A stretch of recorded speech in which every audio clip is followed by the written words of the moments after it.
guys, and welcome to episode 4 of my RTG bingo with Fetfatzidis. I'm FIFA Vic, and this is how the team looked at the end of the last episode. Just got the 3 players in bingo balls so far. Well, we've got Fetfatzidis and 2 players in bingo balls. We now roll the dice and see what we're going to get. And we end up with... It's a long one. Got a bit carried away when I shut my eyes sometimes.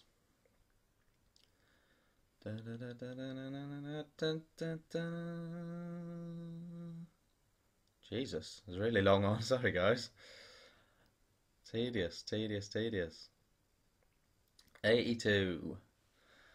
Excellent stuff. I decided to pick up Jack Wilshere. He's an 82. PPL, centre mid, English, so he links up with all these bronze guys we've got at the moment.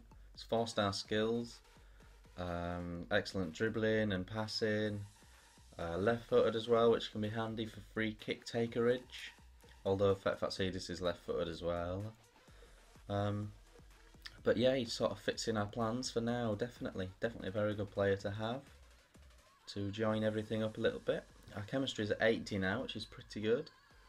It's only going to keep going up every bingo ball, guys, so don't worry about that. Well, maybe, it depends what we get in the balls, but I suppose we're only 1 or 2 gold players away from having a very competitive team, really. Any team can handle a couple of bronzes, but it's having too many. This guy, just make a note of the Chinese fella with a gold attribute card on him. Let's have a guess at what attribute is stuck on him. You have to guess quick because it's about to happen. There we go. El Tan popping up with loads of pace for a 59 bronze. But like I say, attribute card all over him there. He had yeah, strange little team actually. Roll it back and have a proper look at it. You've got Pato, Robinho, and all that business. Yeah, Carlos Alberto is a good player. Yeah, it was sort of a really strange concatenation.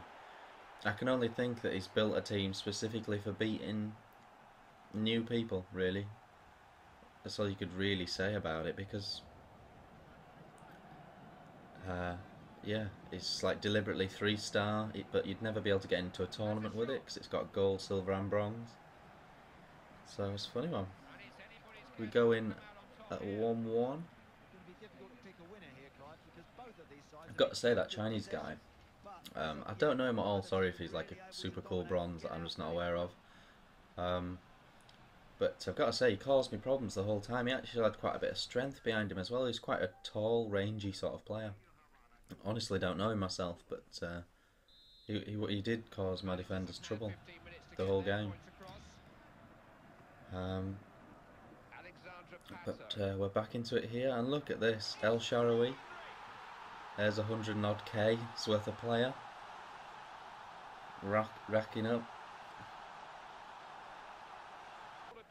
You know, it's to lose to a goal like that against a team of that value.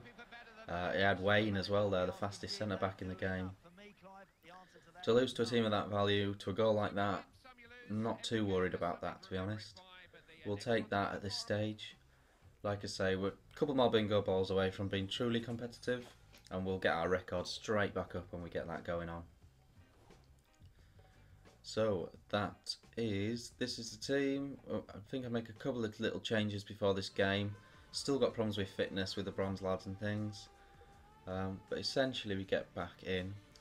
The left back actually, who we didn't get in a bingo ball or anything, he just came in the starter pack. Check at episode 1 to make sure. But he actually is the correct formation and French. So one thing we don't need to get straight away is definitely a left back, because he chemistry wise is perfect. We get drawn against this, another very expensive team, guys. We've got Akpo and Obi in the middle, who are both really fast. They're both, you know, they've got some suffering stats, but they've got loads of pace and strength in centre mid, which is an interesting combination. I don't really feel like you need too much pace in centre midfield, but if you've got it, use it. It's also got N4 there and Akpala, who combined for that goal. That was straight from kickoff, guys. You're watching that straight from kickoff, that video. What can you say? He's a huge fella and bigger than I. Akpala curls one in. Really disappointed with Douchebag so far in nets. He seems to just let those finesses in way too easy, really. Just before half time, he lets me in with this, which is really lucky. You know, really poor bit of thought through him. And if I'd have gone into at half time 2-0 down, it'd have been very tricky. So 2-1 was a real lifeline at this point. Yeah, Douchebag is not performing great at all. I'm keeping his fitness and morale okay, but he's for whatever reason, it's just, I don't know. I don't like him when it comes to finesse shots. He just seems to be in the wrong position and not dive enough for long shots, which is really bizarre. So we'll get another goal at some point anyway, but we're back on terms here, 2-all.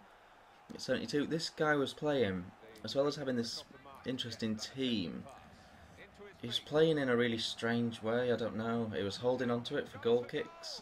When he had the ball in his hand. He just held onto it forever, and I don't know. At times he looked like he was trying really hard, and at times he was messing about, and I don't know. It's a really strange one. Maybe someone playing on the brothers' account or something. But we managed to pull off the win. We pulled it back. Devaney having a blinder at left wing there. One of our super bronzes. And that's the details of it.